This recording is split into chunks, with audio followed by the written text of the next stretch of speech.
নমস্কার বন্ধুরা, আজকে যে রেসিপিটা আপনাদের সাথে শেয়ার করছি তার জন্য 3টে মিডিয়াম সাইজের সেদ্ধ আলু নিয়ে নিন। এই সেদ্ধ আলু ডুমো করে কেটে আলাদা করে সরিয়ে রাখুন।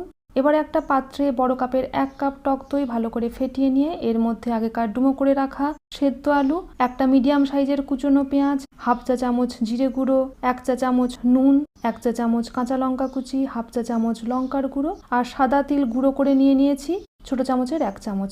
ভালো করে এটাকে মাখিয়ে আলাদা করে সরিয়ে রেখে এর উপরে একটা ছোঁক দেব।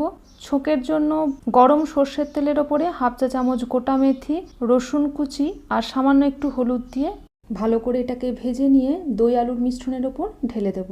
ওপরে সামান্য একটু কুচনো ধনেপাতা আর ছোট চামচের 1 চামচ লেবুর রস ছড়িয়ে মিশিয়ে নিয়ে গরম ভাতের সাথে পরিবেশন করুন নেপালের এই চুখৌনি স্যালাড। কেমন লাগলো আজকের রেসিপি? ভালো লাগলে লাইক ও শেয়ার করার অনুরোধ রইল আপনাদের কাছে।